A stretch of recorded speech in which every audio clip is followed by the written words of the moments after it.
Hello दोस्तों, नमस्कार। Advance ज्योतिष सीखने वाले सभी दोस्तों का बहुत बहुत स्वागत है। तो मैं एक चीज़ हर एक वीडियो में रिपीट करता आ रहा हूँ कि आपने यदि एस्ट्रोलॉजी में कोई प्रेडिक्शन सक्सेसफुली देनी है और इवेंट्स को टाइम करना है, नैरो डाउन करना है, तो वो अगर ये पॉसिबल नहीं है।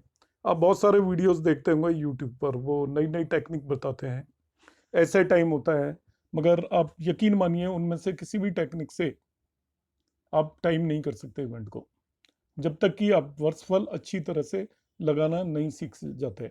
और वर्सफल का जो सॉफ्टवेयर में जो भी दिया हुआ है वो उतना एक्यूरेट नहीं है, तो आपको वर्सफल सीखना ही पड़ेगा। और जो भी स्टूडेंट ज्योतिष आचार्य का कोर्स कर रहे हैं उन्हें ये पढ़ाया भी जाता है। तो मैंने कई सारे वीडियोस बनाए अभी तक। तो मैंने बताया था किस तरीके से वर्सफल चार्ट हम बनाते हैं, मुंता किस तरीके से निकालते हैं। फिर हमने देखा कि हम प्लैनेट्स का बल कैसे निकालते हैं, हर्ष बल निकाला, पंचवर्गीय बल निकाला, फिर लॉर्ड ऑफ ईयर किस तरीके से निकालते हैं और क्या एक्सेप्शंस हैं, ये सारी बातें हमने प्रीवियस वीडियोस में की थी। आज मैं इसका एक बहुत ही इंपॉर्टेंट टॉपिक लेकर आया हूँ और जिसको हम बोलते हैं त्रिपता की चक्र। वर्सफल चार्ट को एनालाइज करने के लिए त्रिपता की चक्र का भी एक बहुत इंपॉर्टेंट रोल होता है।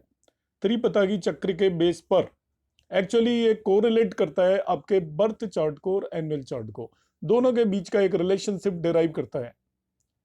बर्थ चार्ट के असेंडेंट के रेस्पेक्ट में, अब वो सॉरी, एनुअल चार्ट या वर्सफल चार्ट के असेंडेंट के रेस्पेक्ट में आपके बर्थ चार्ट के प्लैनेट्स किस तरीके से रखे गए हैं, वो सभी हम इसके अंदर रखते हैं त्रिपिता की चक्र में। एक्चुअली कोई भी प्लैनेट जो आपका बर्थ चार्ट में होता है वो वन साइन से प्रोग्रेस करता जाता है एवरी ईयर। तो उसकी क्या पोजीशन होगी त्रिपता की चक्र में, वो मैं सबसे पहले बताऊंगा, फिर इसका इंटरप्रिटेशन मैं लेटर ऑन बताऊंगा। तो पहला जो हमारा पार्ट है उसके अंदर हम केवल ये डिस्कस करेंगे कि त्रिपता की चक्र एक्चुअली बनाया किस तरीके से जाता है। तो जैसा कि मैंने आपको ऑलरेडी बताया था कि त्रिपता की चक्र में आपके बर्थ चार्ट और एनुअल चार्ट दोनों चार्ट का कॉम्बिनेशन है। तो यहाँ पर एक वेदा का कंसेप्ट आएगा, वो अभी एक्सप्लेन करूंगा। तो सबसे पहले हम देख लेते हैं कि त्रिपता की चक्र बनाते कैसे हैं। तो इसमें ये मैंने एक डायग्राम यहाँ पर लिया हुआ है। इसमें आप देख रहे हैं ये तीन ओरिजेंटल लाइन है, 1 2 and this is the third horizontal line. तीन ओरिजेंटल लाइन ड्रॉ की हुई है और तीन वर्टिकल लाइन ड्रॉ की है, 1 2 एंड 3। वर्टिकल लाइन वो है जिन पर ये आपका बी, ए और एल मार्क्ड है। ये एक वर्टिकल लाइन है, ये एक वर्टिकल लाइन है, ये एक वर्टिकल लाइन है। ये सी जिस पे मार्क्ड है, डी जिस पे मार्क है, डी जे, ई आई, ये आपकी हॉरिजॉन्टल लाइन है। तो आपने तीन वर्टिकल लाइन बनाई, तीन हॉरिजॉन्टल लाइन बनाई, उनके बीच का गैप इक्वल रखना है। इसके बाद इनको हम ज्वाइन करते जाएंगे। फर्स्ट वर्टिकल लाइन को फर्स्ट हॉरिजॉन्टल लाइन से ज्वाइन कर दिया, सेकंड वर्टिकल लाइन को सेकंड ओरिजेंटल लाइन से ज्वाइन कर दिया, थर्ड वर्टिकल लाइन को थर्ड ओरिजेंटल लाइन से ज्वाइन कर दिया। फर्दर नीचे से भी हम ऐसे ही करेंगे। आपका फर्स्ट वर्टिकल लाइन को थर्ड ओरिजेंटल लाइन से, सेकंड वर्टिकल लाइन को सेकंड ओरिजेंटल लाइन से, थर्ड वर्टिकल लाइन को आपका फर्स्ट हॉरिजॉन्टल लाइन से। इस तरीके से हम इन्हें ज्वाइन करेंगे तो आपका ये फिगर ऑब्टेन होता है। इस फिगर में आप देख रहे हैं कि ऊपर हमने यहाँ पर ये तीन फ्लैग्स बनाए हुए हैं। ये तीन फ्लैग हैं, इसलिए पताका का मतलब होता है फ्लैग, इसलिए हम त्रिपता की चक्र बोलते हैं इसको। तो तीन फ्लैग बनाए हुए हैं। इसके बाद हमने यहाँ पर अल्फाबेट मार्क किए हुए हैं।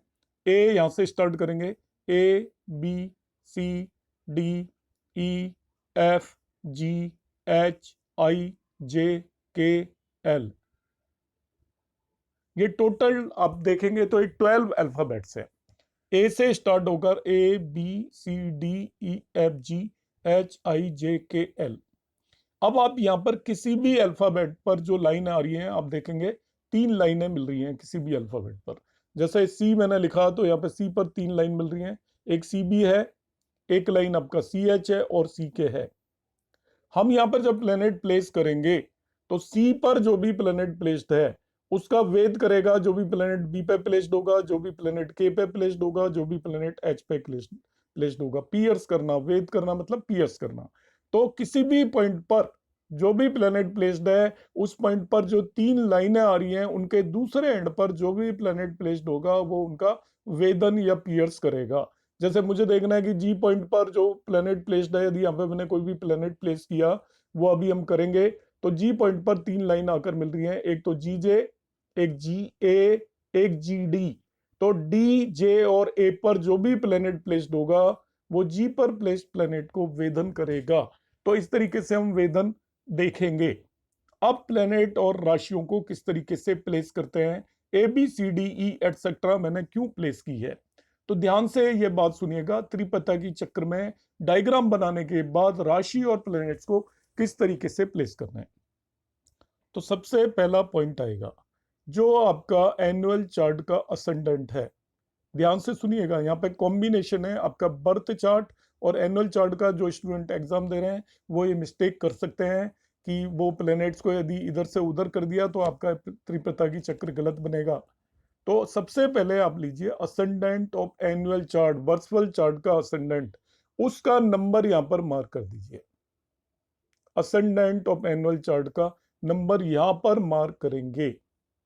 सपोज 3 है तो यहाँ पे 3 मार्क किया, या 8 है तो यहाँ 8 मार्क किया, और 8 के बाद यहाँ 9 आएगा, इस जगह पर 10 आएगा, 11, 12, 1, 2, 3, 4, 5, 6, 7, सारी 12 राशियां आ जाएंगी त्रिपता की चक्र के एंड पॉइंट्स पर। तो स्टार्ट आपको करना है, जो मैंने ए लिखा हुआ है यहाँ पर आप असेंडेंट का नंबर लिखेंगे ऑफ योर एनुअल चार्ट। वर्षफल चार्ट के असेंडेंट का नंबर इस जगह पे लिखना है। अब जैसे जो मैं एग्जांपल लेके चल रहा हूं, अभी तक मैं आपको बताता रहा हूं, ये मैंने वर्षफल चार्ट बनाया हुआ है जो लेके चल रहा हूं, इसका असेंडेंट 8 है। तो मैं क्या करूंगा, जहां मैंने ए मार्क किया है उस जगह पर मैं 8 मार्क कर दूंगा। तो देखिए मैंने बना रखा है, प्लैनेट्स में रखना बाद में बताऊंगा। तो मैंने इस जगह पर 8 रख दिया। अब 8 के बाद नेक्स्ट में 9, 10, इस तरीके से मैंने सभी राशियों को प्लेस किया है। तो त्रिपता की चक्र में राशियां रखी जाती हैं as per your annual chart. तो बीच का जो पताका है उस पर आप असेंडेंट का नंबर लिखेंगे एनुअल चार्ट का। एनुअल चार्ट का केवल इतना ही यूज है, इसके बाद अब हम एनुअल चार्ट का यूज नहीं करेंगे। अब आगे हमें जो यूज करना है वो हमें यूज करना है आपका वर्थ चार्ट, जिसे बर्थ चार्ट बोलते हैं। अब बर्थ चार्ट के प्लैनेट्स को प्लेस करना है। असेंडेंट आपने डिसाइड किया, एनुअल चार्ट का प्लैनेट्स इसके अंदर आपको रखना है। बर्थ चार्ट के उसके कुछ रूल्स हैं जो मैं वन बाई वन बताऊंगा कि इसमें मुझे प्लैनेट्स को यदि प्लेस करना है तो मैं किस तरीके से प्लेस करूंगा त्रिपता की चक्र में। सबसे पहले यहाँ पे 3 पार्ट में क्लासिफाई किया हुआ है प्लैनेट्स को। एक है आपका मून, एक पार्ट में हम रखेंगे मार्स, राहु एंड केतु, और एक पार्ट में, तीसरे पार्ट में हम रखेंगे Sun, Mercury, Jupiter, Venus and Saturn. 3 parts में डिवाइड किया हुआ है। तो किस तरीके से रखा जाएगा जरा ध्यान से समझना। सबसे पहले हम ले लेंगे मून। तो मून को लिया तो हमने क्या करना है, करंट ईयर जो भी है आपका, करंट ईयर लेना है। करंट ईयर जिस भी ईयर का आप ये बनाना चाह रहे हैं उस करंट ईयर को, जैसे आप 41st ईयर का उसका त्रिपता की चक्र बनाना चाह रहे हैं नेटिव का, 41st ईयर का त्रिपता की चक्र नेटिव का बनाना चाह रहे हैं, ध्यान रखिएगा। तो यहाँ पे करंट ईयर क्या माना जाएगा, पहले तो करंट ईयर निकालना सीखिए। करंट ईयर अभी तक जो प्रीवियसली हम जो ईयर निकाल रहे थे वो कंप्लीटेड ईयर निकाल रहे थे। कंप्लीटेड ईयर का मतलब है, मैं यहाँ पे एक्सप्लेन करता हूँ कि सपोज किसी भी नेटिव का, जो मेरा एग्जाम्पल चार्ट मैंने लिया हुआ है उसमें नेटिव का बर्थ है आपका 1944, और मैं उसका चार्ट बना रहा था 1984 का। तो कंप्लीटेड ईयर निकालने के लिए इसमें से इससे सब्ट्रैक्ट किया, 40 कंप्लीट हो चुके हैं ईयर।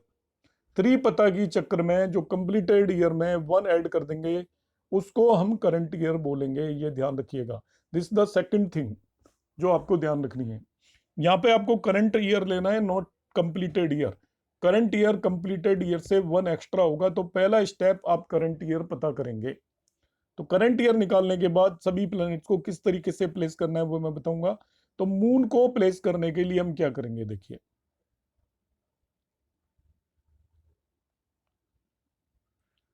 करंट ईयर जो भी आया है, like current year is 41, current year आपको समझ में आ गया होगा। कंप्लीटेड ईयर में 1 ऐड कर दीजिए। जिस भी साल का आप वर्षफल बना रहे हो वो आपका करंट ईयर होगा। उसको मून के केस में you just divided by 9,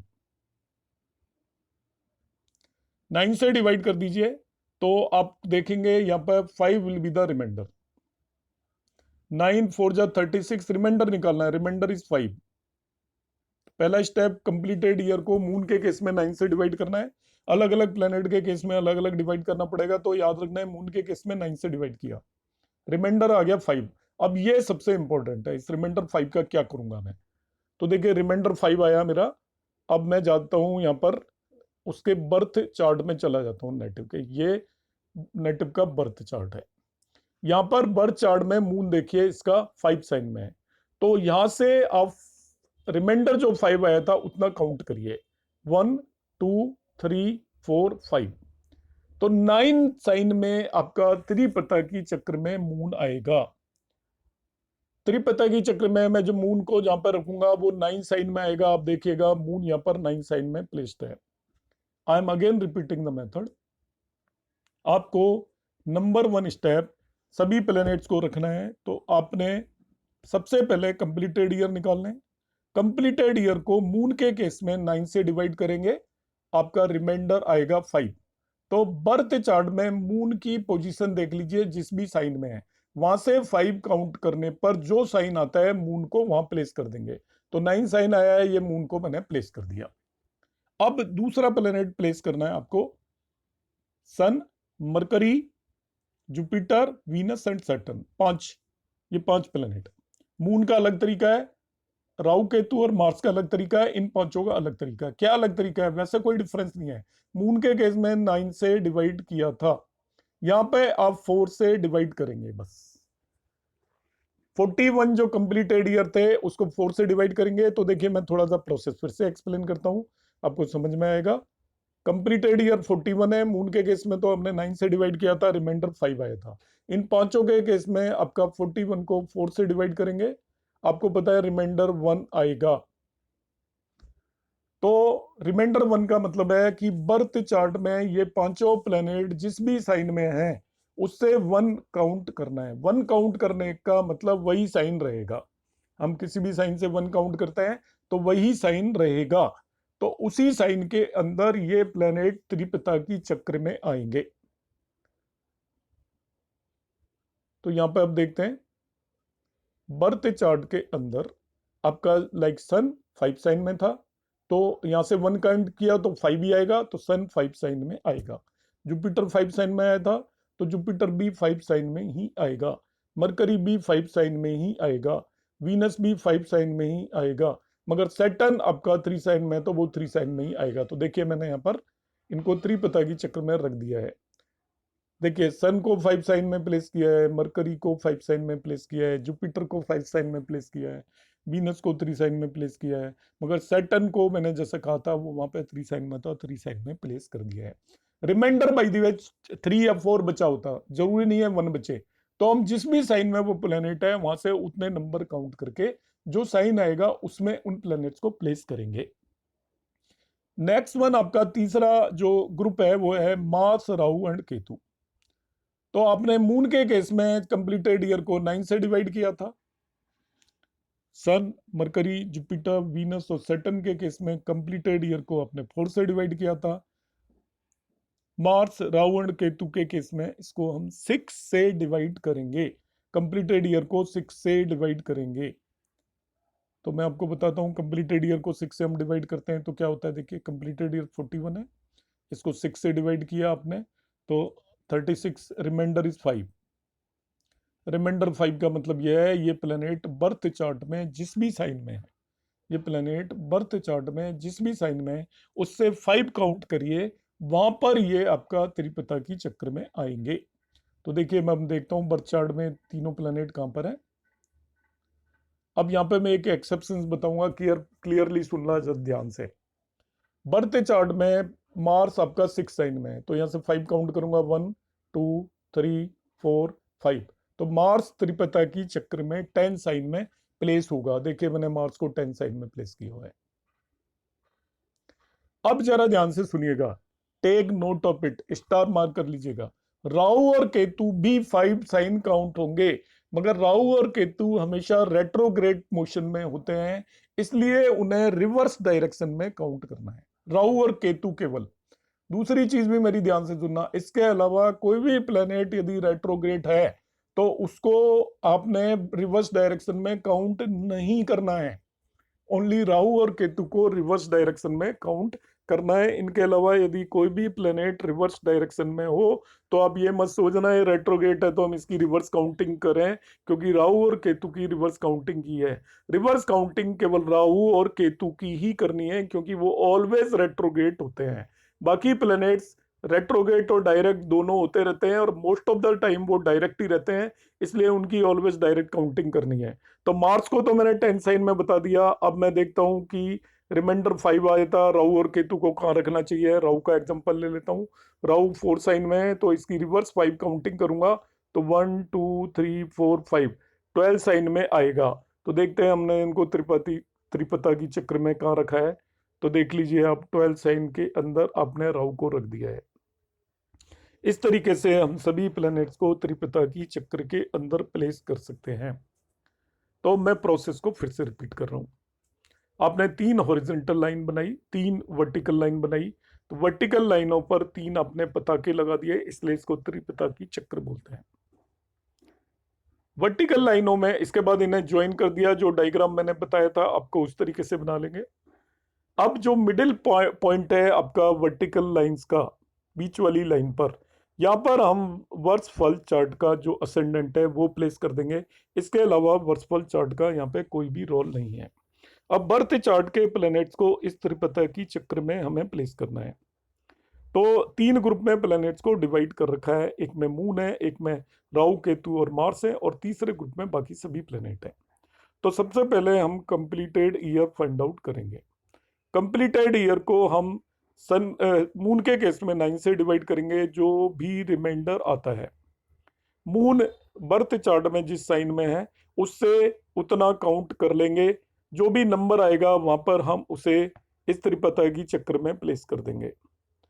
Mars के केस में यही जो डिवीजन है ये आपका मार्स के केस में 6 से होगा, मार्स और राहु और केतु के केस में, और बाकी पांचों प्लैनेट्स के केस में यही डिवीजन आपका 4 से होगा। जितना भी रिमाइंडर आता है बर्थ चार्ट में प्लेनेट जिस भी साइन में है उससे उतने नंबर तक हम काउंट करेंगे, and in this way will get its position. अब इसका इंटरप्रिटेशन क्या होता है, त्रिपता की चक्र में हमें मेनली वेदन देखना होता है। ध्यान से सुनिएगा, मून का, समटाइम्स असेंडेंट का वेदन भी देखा जा सकता है, मेनली वेदन देखा जाता है मून का। तो मून को कौन कौन से प्लैनेट वेद कर रहे हैं इसके बेस पे हम इसका इंटरप्रिटेशन करेंगे। अब जैसे यहाँ पे मून को कौन वेद कर रहा है यदि आप देखना चाहो तो मून पर जो 3 लाइनें आ रही हैं, मून पर एक लाइन आ रही है आपकी, देखिए मार्स उसके दूसरे एंड पर है, दूसरी लाइन 4 साइन से आ रही है उस पर कोई भी नहीं है, तीसरी लाइन 1 साइन पे आ रही है उस पर भी कोई भी नहीं है। इसका मतलब इस चार्ट के अंदर मून को मार्स वेदन कर रहा है। तो हमें देखना है कि मून को कौन वेदन कर रहा है। जनरली हम मून के केस में ही देखेंगे। एक और त्रिपता की चक्र यहाँ पे बना रखा है, देखिए यहाँ पर मून के साथ जो बैठा है वो भी वेद करेगा, केतु वेद कर रहा है और राहु वेद कर रहा है। तो हमें देखना है कि मून को कौन त्रिपता की चक्र में वेदन कर रहा है, उसके बेस पे उसका रिजल्ट हम देखेंगे। यहाँ पे भी देखेंगे तो देखिए मून को आपका केतु वेदन कर रहा है और राहु वेदन कर रहा है।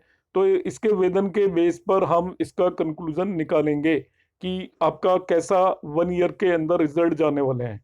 तो सबसे इंपॉर्टेंट बात ये ध्यान रखिएगा, यदि मून को 3 मेलिफिक प्लेनेट वेद कर रहे हो, तीनों जगह पे मेलिफिक प्लेनेट है, तो आप कहेंगे कि वो ईयर उस नेटिव के लिए बहुत ही ज्यादा खराब जाने वाला है।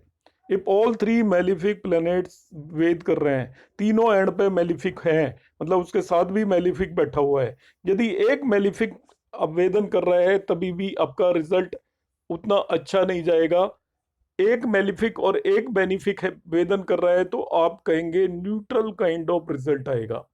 बाय द वे 2 बेनिफिक और एक मेलिफिक उसको वेदन कर रहा है, क्योंकि 3 प्लेनेट या उससे ज्यादा भी कर सकते हैं, या हो सकता है एक भी वेदन ना करे, तो कुछ भी पॉसिबल है।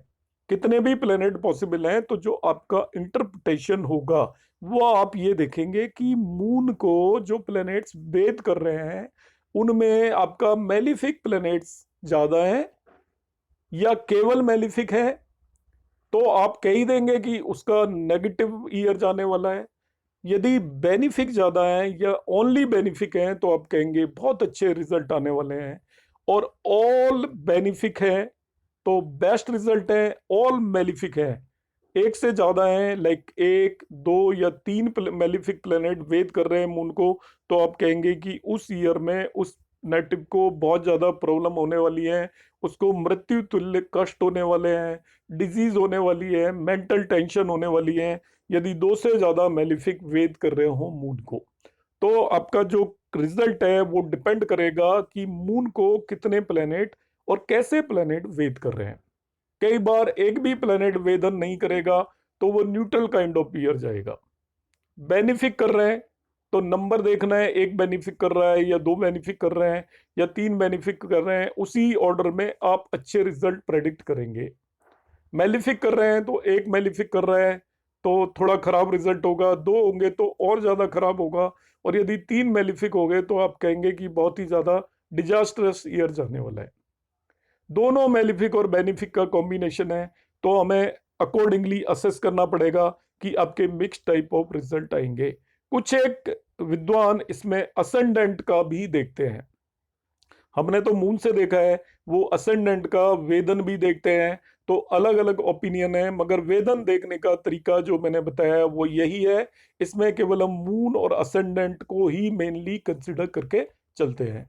तो आई होप आपको त्रिपता की चक्र से रिलेटेड बातें क्लियर हो गई होंगी, कोई डाउट नहीं रहा होगा। यदि आपको कोई डाउट रहता है तो आप कमेंट बॉक्स में कमेंट करिएगा, I will explain it again. Thank you for watching.